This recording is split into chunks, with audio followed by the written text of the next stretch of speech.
안녕하세요. 저도 어느새 이 철학 유튜브 채널을 운영한 지도 6년이 넘었거든요. 7년째예요. 근데 옛날부터 지금까지 줄곧 꾸준하게 달리는 댓글이 있습니다. 이거 말장난이네, 이런 거거든요. 왜냐면 철학이라는 게 보통은 사람들이 그냥 이만하면 됐지 하면 넘길 법한 것들도 집요하게 파고들어가지고 꼬치꼬치 캐묻기도 하고, 사실은 정답이 없는 문제고 끝까지 해답을 모르는 문제일 수밖에 없는데, 그거에 대해서 어떻게든 무언가 대답을 제시하려고 하다 보니까, 예를 들면 무한회귀의 문제는 고대 때부터 있어 왔습니다. 이 세상에 어떤 현상이 있는데 그거의 원인이 있을 것이고, 그 원인의 원인이 있을 것이고, 그 원인의 원인이 있을 것이고, 이렇게 계속해서 거슬러 올라가다 보면은 결국에는 궁극의 원인이란 게 있을 것이라고 생각할 수밖에 없는데, 그러면 그것의 원인은 무엇일까? 이런 복잡한 문제가 있잖아요. 여기에 대해서 솔직히 말해서 모른단 말이에요. 아무도 몰라요. 근데 거기에 대해서도 그래도 무슨 소리라도 하려고 하는 게 제 생각엔 철학 같아요. 그렇다 보니까 되게 말장난처럼 느껴질 때가 많죠. 그리고 저만 이런 생각을 하는 게 아니라, 사실 최근에 철학자 오리너구리라는 책을 읽었어요. 이게 광고는 아니고, 저랑 굉장히 가까운 편집자님이 계신데, 그분이 알키미스트라는 출판사를 새로 차리셨어요. 그래서 그 출판사에서 첫 책이 나왔는데 그걸 철학책으로 내신 거예요. 그래서 저한테 선물로 보내주셔서 한번 읽어봤는데요. 이 책은 하버드대학교 철학과를 나온 2명의 저자가 공저한 책이에요. 그 중에 한 명은 코미디 작가고, 둘 다 유머에 관심이 되게 많은 것 같아요. 그래서 철학적인 농담 따먹기를 하는 책이거든요. 여러 가지 철학적 이슈들에 대해서 농담을 막 던지면서 설명을 하는 그런 책인데, 여기에 인트로에도 이런 말이 나와요. 농담과 철학은 굉장히 비슷한 방식으로 우리 생각에 틈을 낸다. 익숙한 관점을 비틀고 기존에 알던 세계를 거꾸로 뒤집으며 때로는 언짢기도 한 삶의 진실을 찾아내는 것. 이게 바로 철학과 농담의 닮은 점이다. 철학자가 통찰이라고 부르는 것을 농담꾼은 재치라고 부를 뿐. 어떻게 생각하시나요? 저는 이 말에 굉장히 동의하거든요. 제가 요즘에 좀 코미디의 역할에 대해서 관심이 굉장히 많은데, 농담은 우리가 평상시에 굉장히 진지하게 고수하던 특정한 사고방식이 있을 때 그것과 전혀 다른 것을 과감하게 던짐으로써 우리가 현상을 완전히 다른 각도에서 바라보도록 만들어주는 기능이 있는 것 같아요. 그리고 사실 저는 철학이라는 것의 쓸모도 그런 것에 있지 않나 싶어요. 어떤 정확한 정보를 제공해주고 정확한 지식을 전달하고, 그런 게 철학의 주요 역사적인 역할이었다라기보다는, 일종의 사람들이 계속 사용하던 말의 방식이라는 게 있을 때 그거를 조금은 다른 방식에서 그 말을 사용한다거나, 사람들이 되게 당연하게 생각했었던 논리적인 흐름이 있을 때 그거랑 되게 다른 논리를 제공함을 통해서 한 번쯤은 우리가 기존의 것을 의심해 보도록 만드는 역할이 철학의 가장 큰 쓸모이지 않을까. 그래서 말장난이네? 그냥 이런 철학적인 지식은 그냥 말장난 아닌가요? 이런 견해에 동의합니다. 맞아요. 근데 다만 그 말장난이 완전히 쓸모없는 말장난은 아니다. 어떤 면에서는 우리 삶에 분명히 유익함을 가져다 준다라는 믿음이 있어서 저는 지금까지 철학을 공부하면서 살아가고 있는 것 같습니다. 그리고 이렇게 철학이 기본적으로 말을 꼬고 말장난을 던지는 것에 그 본질 중에 굉장히 커다란 축이 있다 보니까 철학 공부할 때 원어를 공부하는 게 되게 중요하다고 많은 사람들이 말하는 것 같아요. 많은 교수님들, 철학자들이 특정한 철학 사조를 배우기 위해서는 그 사조의 중심 저작들을 읽을 수 있는 외국어 능력을 가져야 된다고 생각하시거든요. 그게 생각해보면 이 책도 원래 원제가 플라토 앤 플래티퍼스예요. 그러니까 둘 다 PLA로 시작을 하는데 비슷하죠. 플라토는 플라톤이고 플라티퍼스는 오리너굴인데, 여기서 말장난을 하는 거죠. 플라톤이라는 굉장히 역사적으로 가장 유명하고 철학의 아버지라고 여겨지는 그런 인물이 오리너굴이랑 되게 비슷하다라는 농담이 담겨 있는 거고, 그것만 해도 벌써 우리는 무언가 다른 생각을 하게 되는 것 같아요. 기존의 플라톤을 바라보던 방식이랑 이렇게 오리너굴이랑 비슷한 발음으로 병치를 해놨을 때 어쩐지 그 플라톤의 권위가 확 벗겨지는 것 같은 그런 느낌이 들고, 그래서 이 책에서도 계속 그 철학자와 오리너구리가 대화를 하는 형식으로 돼 있는데, 오리너구리가 그런 말을 해요. 네가 철학이라고 부르는 거는 내가 농담이라고 부르는 거랑 똑같구나. 그렇게 하면서 그 철학자의 권위적인 면을 벗겨내거든요. 언어가 인간 생각에 정말 많은 부분을 좌지우지한다는 거는 잘 알고 계실 거예요. 괜시리 우리가 익숙하게 어떤 대상을 어떤 방식으로 부르는 행위의 반복을 통해서 특정한 생각을 고착화시키게 됩니다. 그럴 때 누군가는 거기에 의문을 던질 수 있어야 할 거예요.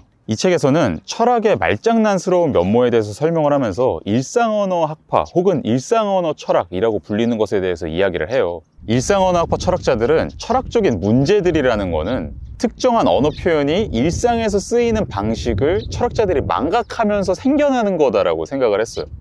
예를 들어서 어떤 신이라는 단어가 있다고 합시다. 사실 일상언어학파 철학자들이 이렇게 생각해요. 신이라는 그 관념이 일상에서 사용되는 방식이 있고 일상에서 차지하는 기능이 있다. 예를 들어서 어떤 사람이 나는 신을 믿어 라고 말을 할 때 그 말은 정말로 그 사람이 신을 믿는다라는 뜻이 아닐 수도 있어요. 그죠? 나는 존재와 우주의 본질에 대해서 통찰할 때 무언가 이루 말로 표현할 수 없는 경외감 같은 것을 느껴. 이런 걸 수도 있단 말이에요. 근데 그거를 그 사람은 그걸 어떻게 표현해야 될지 모르니까, 그리고 일상적으로 사람들이 신이라는 것을 통해서 그 감정에 대해서 많이 이야기를 하다 보니까 그거를 따라서 나는 신을 믿습니다 이렇게 말을 하는 걸지도 모른다는 거죠. 근데 이렇게 신이라는 개념이 일상적으로 쓰이는 방식을 넘어서서 과연 신이란 정말로 무엇일까?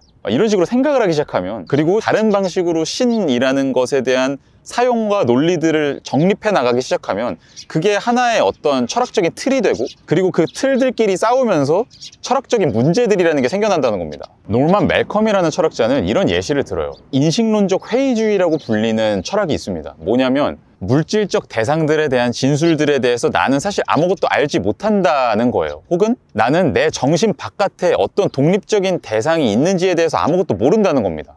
예를 들어서 여기 이렇게 막 풀이 있잖아요. 근데 우리는 일상적으로 당연하게 여기 풀이 있다라고 생각하고 나는 여기 풀이 있다는 걸 안다고 생각하면서 살아가는데, 근데 인식론적 회의주의자들은 이게 진짜 여기 풀이 있는 건지 어떻게 알아? 풀이 있다라는 거는 그냥 내 정신 안에 일어나는 현상일 뿐이고, 그것을 넘어가서 진짜로 외부 세계에 물질적인 풀이 있는 건지 아닌지 우리는 모른다는 겁니다. 그러니까 막 철학자들은 보통 이런 식의 희한한 생각들을 하면서 살아가잖아요. 그랬을 때 멜컴이 생각하기에는 어떤 문제가 생겨나냐면, 사람들이 일상적으로 나는 뭔가를 알아 혹은 나는 뭔가를 몰라 라고 말할 때 그 know라는 표현이 있잖아요. I know, I don't know 이럴 때, 그때 사람들이 사용하는 그 know라는 개념이랑 인식론적 회의주의자들이 사용하는 know의 개념 사이에는 너무나 많은 뜻의 차이가 있다는 거예요. 예를 들어서 어떤 사람이 어떤 내복같이 생긴 거를 보고 나는 이게 내복인지 모르겠어 이렇게 말할 때 그 사람은 아마 이게 내복인지 레깅스인지 아니면은 얇은 바지인지 모르겠어 이런 뜻일 거예요. 아마 그 사람은 인식론적 회의주의자들처럼 나는 이 내복이라는 사물이 존재하는지 안 존재하는지 모른다라는 의미로 모른다라고 말한 게 아니라는 거죠. 근데 이제 그 특정한 철학 학파에서 사용하는 언어의 방식에서는 그 일상적인 표현의 의미를 잘 반영하지 못하다 보니까 서로 소통을 하다 보면은 문제가 생기고 서로 이해할 수 없는 지점들이 생겨나죠. 그리고 사실 알미란 무엇일까라는 질문 자체가 일상에서 사람들은 별로 제기하지 않는 질문이고, 사람들은 이미 알미라는 표현을 평상시에 잘 사용하고 그게 뭐를 의미하는지 대략적으로 잘 알고 있는데, 근데 철학자들은 그것에서 벗어나서 알미라는 용어에 대해서 더 천착을 해서 생각을 하다 보니까 과연 알미란 무엇일까라는 철학적인 문제가 생겨난다는 겁니다. 그래서 일상언어 철학 쪽에서 생각하는 바에 따르면 철학은 세상에 있는 문제들을 해결하는 학문이 아니라 문제를 새롭게 만들어내는 학문이에요. 멀쩡히 잘 돌아가던 세상을 의문시하는 활동이라는 거죠. 그랬을 때 세상이 그냥 항상 잘 돌아가고 너무나 모든 것이 만족스럽고 그러면 상관이 없겠지만, 세상에는 많은 우리가 말로 설명할 수 없는 불만족스러운 부분들, 의문스러운 부분들, 재미없는 부분들, 심심한 부분들, 그런 것들이 있잖아요. 그랬을 때 철학적인 언어 사용을 통해서 한 번쯤은 의문을 던져보는 게 그렇게까지 완전히 무용한 일은 아니지 않을까라고 저는 생각합니다. 아마 앞으로는 인공지능 시대가 되다 보니까 지능이란 무엇인가에 대한 문제가 이미 많이 촉발이 되어 있죠. 정말로 기술적으로 변화가 일어나다 보니까 지능에 대해서 그동안 우리가 가졌었던 생각과는 상당히 다른 생각을 가질 수밖에 없도록 우리는 이끌리고 있고, 그 상황에서 철학적인 질문들이 촉발되고 있습니다. 그리고 책임이란 무엇인가라는 문제도 촉발되고 있고, 과연 기계가 어떤 행동을 했을 때 책임이 있는 것인가라는 것에 대해서 우리는 이제 생각을 할 수밖에 없도록 내몰리고 있으니까, 이렇게 기존의 개념 사용이 뒤바뀔 수밖에 없는 시대적 환경이 됐을 때 말장난의 쓸모는 주목을 받게 되지 않을까 싶어요. 그리고 마지막으로 저는 말장난의 또 다른 기능이 옳고 그름에 대해서 지나치게 경직된 상태로 집착하는 태도로부터 벗어나게 해주는 것에 있다고 생각해요. 세상에는 옳고 그름을 따질 수 없는 문제가 정말 많죠. 물론 많은 것들에 대해서 우리는 옳고 그름을 더 잘 따지기 위해서 노력해야 되지만, 그럼에도 불구하고 많은 문제들은 항상 열려있단 말이에요. 그렇기 때문에 우리는 때로는 어떤 문제들에 대해서 되게 가볍게 생각하려고 노력할 필요가 있는 것 같아요. 가볍게 생각하자라는 게 나쁘게 들린다면 그냥 한번 기분 전환을 해보자, 시각의 전환을 해보자라고 생각을 할 수도 있고요.